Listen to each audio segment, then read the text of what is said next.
Hello friends, நான் உங்க டெல்லி தமிழச்சி. எல்லாரும் எப்படி இருக்கீங்க? நான் ரொம்பவே நல்லா இருக்கேன். இன்னைக்கு என்ன வீடியோ பார்க்க போறோம் அப்படின்னு பாத்தீங்கன்னா 50 days வெயிட் லாஸ் சேலஞ்சோட டே 48. இன்னைக்கு என்னெல்லாம் ஃபாலோ பண்ண போறேன்னு சொல்லிட்டு டிப்ஸ் அண்ட் ரெசிபிஸ் உங்க கூட ஷேர் பண்ணிக்க போறேன். ஸோ ஸ்கிப் பண்ணாம வீடியோ பாருங்க, கண்டிப்பா உங்களுக்கு யூஸ்ஃபுல்லாக இருக்கும். நம்ம சேனலுக்கு நீங்க ஃபர்ஸ்ட் டைம் இருக்கீங்க அப்படின்னா மறக்காம சப்ஸ்கிரைப் பண்ணி சப்போர்ட் பண்ணுங்க. இது வரைக்கும் சப்ஸ்கிரைப் பண்ணி சப்போர்ட் பண்ணிட்டு உங்க எல்லாருக்குமே ரொம்ப ரொம்ப நன்றி. இந்த வீடியோ ஏதாவது ஒரு விதத்துல கண்டிப்பா உங்களுக்கு யூஸ்ஃபுல்லா இருக்கும்னு நினைக்கிறேன். யூஸ்ஃபுல்லா இருந்துச்சுன்னா ஒரு லைக் கொடுத்து என்ன வந்து மோட்டிவேட் பண்ணுங்க, நிறைய ஷேர் பண்ணுவாங்க. அவ்வளவுதான். சில டவுட்ஸ் இருக்குது, அதெல்லாம் பார்த்ததுக்கு அப்புறம் இன்னைக்கு டே vlog வந்து பார்க்கலாம். இன்னைக்கு டே vlog உண்மையை சொல்லணும்னா சிம்பிளா தாங்க இருக்கும். ஸோ எனக்கு வந்து பார்த்தீங்கன்னா என்னன்னு தெரியல, ஒரு இந்த மாதிரி ஒரு கையோட பெயினிங்கு, ரொம்ப ஒரு மாதிரி பாடி பெயின், அதுவும் இந்த கை ரொம்ப பெயினாக இருக்குது. அது என்னன்னு புரியல. கிட்டத்தட்ட ஒரு வாரமாகவே இந்த பெயினிங் இருக்குது. ஸோ அதான் கொஞ்சம் இப்போ பரவாயில்லாம தான் இருக்குது. இங்கே கழுத்து இதெல்லோட வலிக்குது. ஸோ அது ரொம்ப இரிட்டேட்டிங்காக இருக்கும்ல. ஸோ அந்த மாதிரி இருக்குது, மற்றபடி ஒன்றும் கிடையாது. அதுக்கப்புறம் இன்ஸ்டாகிராமில் இன்னைக்கு நம்ம வந்து 100K, அதாவது 1,00,000 சிஸ்டர்ஸ், அதாவது பிரதர்ஸ், எப்படி சொல்றது, 1,00,000 பேரை நம்ம சம்பாதிச்சிருக்கோம் அப்படின்னு நினைக்கும் உண்மையாக ரொம்ப சந்தோஷமா இருக்குது. ஸோ அது இன்னைக்கு நடந்ததுங்க, April 18. ரொம்ப தேங்க்யூ, எல்லாருமே அவ்வளோ சப்போர்ட் கொடுக்குறீங்க.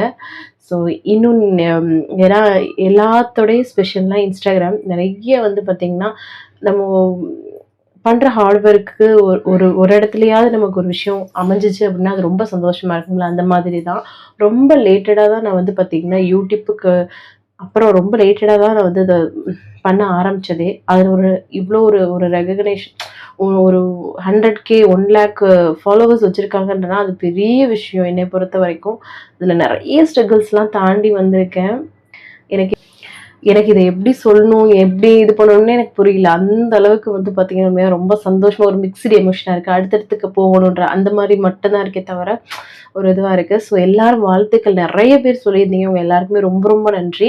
இந்த யூடியூப்பில் பார்க்குறவங்க இன்ஸ்டாகிராம் பார்க்கல அப்படின்னு நினச்சிங்கன்னா டெல்லி தமிழச்சி அஃபிஷியல் இருக்கும், பாருங்கள். அதில் நிறைய அப்டேட்ஸ் நான் கொடுப்பேன், சரிங்களா. ஸோ ஆல்மோஸ்ட் வேறு எதுவும் இல்லைங்க. அவங்க எல்லாருக்குமே நான் ரொம்ப நன்றி. இதே அன்பை எனக்கு தொடர்ந்து கொடுத்துட்டே இருங்க. Thank you so much. சரி வாங்க, அப்புறம் இன்னைக்கு பிறந்தநாள் அப்புறம் திருநாளுக்கான அனைவருக்குமே என்னோட மனமார்ந்த வாழ்த்துக்கள். ஸோ டவுட்ஸ் அந்த அளவுக்குலாம் இல்லைங்க, இதுதான் இருந்துச்சு. அப்புறம் தீபா சிஸ்டர் வந்து ஹாய் சொல்ல சொல்லியிருந்தீங்க. ஹாய் சிஸ்டர், அவ்வளோதான். சரி, மற்றபடி வேறு எதுவும் இல்லை. சரி வாங்க, இன்னைக்கு டே vlog வந்து பார்க்கலாம். ரொம்ப சிம்பிளாக தான் இருக்கும். ஸோ அதனால கொஞ்சம் அட்ஜஸ்ட் பண்ணிக்கோங்க, சரிங்களா. ஸோ வாங்க பார்க்கலாம். காலையிலேயே நல்லா வந்து ஃப்ரெஷ்ஷாக வந்து டே வந்து ஸ்டார்ட் பண்ணியாச்சுங்க. இதுக்கப்புறமா நம்ம வந்து பார்த்தீங்கன்னா எம்டி ஸ்டொமக்கில் வெயிட் செக் பண்ணணும். இன்னைக்கு நான் வந்து பண்ணலைங்க. ஒரு மாதிரி ஒரு எமோஷனல் ஒரு மிக்ஸ்டு மாதிரி இருக்கும் இல்லையா. இன்னைக்கு வந்து நம்மளை வந்து 1 lakh கண்டிப்பாக ரீச் பண்ண போகிறோம்னு தெரிஞ்சிருச்சு. ஸோ அதனால வந்து பார்த்தீங்கன்னா எனக்கு அப்படி இருந்தது. ஸோ அதுக்கப்புறம் வெறும் இதில் வந்து பார்த்தீங்கன்னா தண்ணி மட்டும் குடிச்சிட்டு அதுக்கப்புறம் வேலையை ஸ்டார்ட் பண்ணிட்டேன். அப்புறம் பிரெட் டோஸ்ட் வந்து தான் பண்ணேங்க சிம்பிளாக. அது கூட வந்து பார்த்தீங்கன்னா காஃபியை போட்டுட்டு அதுக்கப்புறமா பிள்ளைங்களுக்கு வந்து பார்த்தீங்கன்னா பிரெட் டோஸ்ட்டில் பட்டர் அப்ளை பண்ணிடுவேன் இல்லையா. அப்ளை பண்ணிவிட்டு அப்புறம் இந்த நக்கெட்ஸ் வந்து கேட்டிருந்தாங்க, அதை பன்னீரில் வந்து வாங்கியிருந்தோம். அதை வீக்லி ஒன்ஸ் அவங்களுக்கு பிடிச்ச மாதிரி ஏதாவது பண்ணி கொடுத்துக்கலாமே அப்படின்ற மாதிரி தான். ஸோ அதனால தான் அந்த பன்னீர் நக்கெட்ஸ் தான் வந்து எடுத்துருக்கிறேன். அதில் மசாலா இருக்கிற மாதிரி. ஸோ அதை வந்து அப்படியே பொரிச்சு எடுத்துக்கலாம் அப்படின்னு சொல்லிட்டு குட்டி குட்டியாக நல்லா இருந்ததுங்க. பார்க்குறதுக்கே கிரேவிங் தான் இருக்குது, பட் நம்ம சாப்பிட வேணாம் அப்படின்னு சொல்லிட்டு குட்டாக நம்ம உடனே இருந்துக்கலாம் அப்படின்னு சொல்லிட்டு சூப்பராக வந்து பார்த்தீங்கன்னா ஃப்ரை பண்ணி எடுத்துக்கிறோம். நம்மலாம் அந்த காலத்தில் உண்மையாக சொல்லுங்க, மில்கி பிக்கீஸ் பிஸ்கட்லாம் எவ்வளோ சாப்பிட்ருப்போம். அதில் மைதா இருக்குது, அவ்வளோ சுகர் இருக்குது, எதுவுமே தெரியாமல் நிறைய விஷயங்கள் இது மாதிரி நம்ம வந்து நார்மலாக சாப்பிட்டுட்டு தான் இருந்திருக்கோம். ஆனால் அப்போலாம் நமக்கு ஒன்றும் இல்லை. ஆனால் இப்போ வந்து பார்த்தீங்கன்னா ரொம்ப பயப்படுறோம், அந்த அளவுக்கு ஆகிப்போச்சு. யாரெல்லாம் அப்படி ஃபீல் பண்ணியிருக்கீங்கன்னு மறக்காம கமெண்ட்ஸில் சொல்லுங்கள், சரிங்களா. அதுக்கப்புறம் வந்து பார்த்தீங்கன்னா அதை ஃப்ரை பண்ணி எடுத்துட்டு அப்புறம் கெச்சப் வச்சு பிள்ளைங்களுக்கு வந்து கொடுத்துடலாம் அப்படின்ட்டு கொடுத்தாச்சுங்க. ஸோ அவங்களும் நல்லா கொஞ்சம் என்ஜாய் பண்ணி சாப்பிட்டாங்க. ஏன்னா அவங்களோட ஆசை முக்கியம் இல்லையா. ஸோ அப்புறம் நான் பிரெட் டோஸ்ட் தானே பண்ணேன். அதுக்கப்புறம் வந்து பார்த்தீங்கன்னா கிளீனிங் ஒர்க் அது இதுன்னு பண்ணிட்டு இருந்துட்டேங்க. எனக்கு வந்து இதாச்சு. பிள்ளைங்களை கூட்டிட்டு ஸ்கூலுக்கு போயிருந்தாரு ஹஸ்பண்ட் வந்து. ஸோ ஒரு வேலையா அப்போ வந்து இந்த சோலை குல்ச்சா, அதாவது கோதுமையில பண்ண குல்ச்சா தான், அது பட்டாணி கிரேவி, அது வந்து வாங்கிட்டு வந்தாங்களா. ஸோ அதுதான் காலைல பிரேக்ஃபாஸ்ட்டாகவே நான் எடுத்துக்கிட்டேன். அப்புறம் பாத்திரத்தான் கழுவி போட்டுட்டு அப்புறமா வந்து ஒரு 11 மணி போல் காஃபியெல்லாம் போட்டுட்டு அதுக்கப்புறம் நான் வந்து ஃப்ரெஷ்அப் ஆகிட்டேங்க. ஸோ இப்போ தான் வந்துருச்சுங்க. எனக்கு அவ்வளோ சந்தோஷம். 1 lakh சப்ஸ்கிரைப் வந்துருச்சு. செம்ம அழுக தான் வந்துச்சு, அழுதேன். இருந்தாலும் சாட்டிஸ்ஃபைடாக இருக்குங்க, ஏதோ பண்ணியிருக்கோம் அப்படின்ற மாதிரி. ரொம்ப நன்றி உங்கள் எல்லாருக்குமே. ஸோ அதுக்கப்புறமா டக்குன்னு என்ன பண்ணலான்னு யோசிக்கும் போது நேற்று பண்ண மீன் மேக்கர் அந்த கொண்டக்கடலை கிரேவி பண்ணோம் இல்லையா, அது இருந்துட்டு போச்சுங்க. அதெல்லாம் ஹஸ்பண்ட் சொன்னாங்க கஞ்சி மாதிரி குடிக்கலாம், நான் ஊறுகாவெல்லாம் வாங்கிட்டு வரேன், செம்ம வெயில் அப்படின்னு சொல்லிட்டாங்களா. ஸோ அதனால டக்குன்னு வந்து பார்த்தீங்கன்னா குக்கரில் வந்து சாதத்தை மட்டும் வச்சுட்டு கஞ்சி மாதிரி தான் வந்து பண்ணி கொடுத்தாச்சுங்க இன்னைக்கு. ஏன்னா வேற என்ன பண்றதுன்னே தெரியல.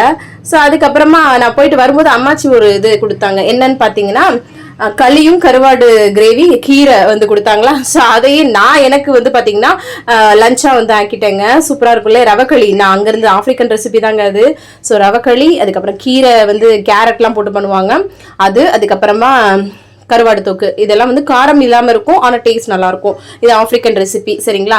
கையோட பாத்திரத்தெல்லாம் கழுவி போட்டுட்டு அப்புறம் வீடியோ எடிட்டிங் அந்த மாதிரிலாம் பண்ணிட்டு இருந்தேங்க. அப்புறமா வந்து ஈவினிங்ல காஃபியும் எல்லாருக்கும் போட்டு கொடுத்தேன். அப்புறம் வந்து சூப்பராக வந்து 100K இன்ஸ்டா ஃபேமிலி அப்படின்னு சொல்லிட்டு கேக் வந்து பார்த்தீங்கன்னா ஹஸ்பண்ட் வந்து ஆர்டர் பண்ணிட்டு ஒரு பார்ட்டி மாதிரி பண்ணலாம். ஏன்னா அம்மாச்சி வேலை விட்டு வர்றதுனால ஸோ நைட்டில் தான் வந்து பண்ணோம். செம்ம.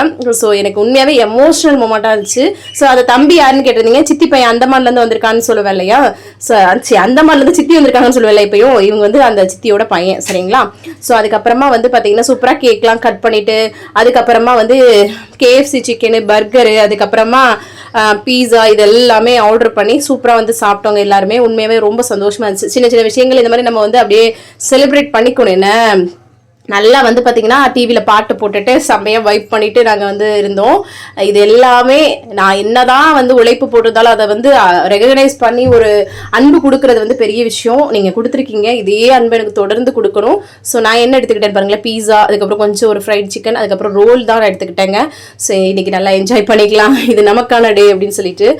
என் ஃபேஸ் பார்த்தா தெரியும், ஒரு எமோஷனல் மொமெண்ட்டாக இருந்துச்சுங்க. ஏன்னா எனக்கு சிரிப்பை விட அழுகதான் வந்துச்சு. ஏன்னா இந்த இடத்துல நான் வந்து தொண்டை கட்டியிருக்கோம். அந்த டயத்தில் கூட வீடியோ போட்டிருக்கேன், உங்க எல்லாருக்குமே தெரியும். ஸோ உண்மையாகவே எனக்கு அவ்வளோ எமோஷ்னலு, அவ்வளோ ஹார்ட் ஒர்க் போட்டிருக்கேன், உங்க எல்லாருக்குமே தெரியும். ஸோ எனக்கு இதே அன்பை கொடுத்துட்டே இருங்க. ஸோ எல்லாரும் நல்லா பேசிக்கிட்டே என்ஜாய் பண்ணி சூப்பராக வந்து சாப்பிட்டோங்க. ஸோ இந்த டே உருவாக்கி கொடுத்த உங்களுக்கும் நன்றி, இதே உழைப்பை நானும் கொடுப்பேன் அப்படின்னு சொல்லிட்டு எடுத்துக்கிட்டேங்க. ஸோ இன்னைக்கு டே இப்படி தான் போச்சு. இந்த விளாக் பிடிச்சிருந்தா சப்ஸ்கிரைப் பண்ணி சப்போர்ட் பண்ணுங்க. வெயிட் லாஸ் வீடியோ அடுத்தடுத்து வந்துட்டே இருக்குங்க. தேங்க்ஸ் ஃபார் வாட்சிங். இவ்வளோ நேரம் வீடியோவை பொறுமையை பார்த்து மிக்க நன்றி. பாய்.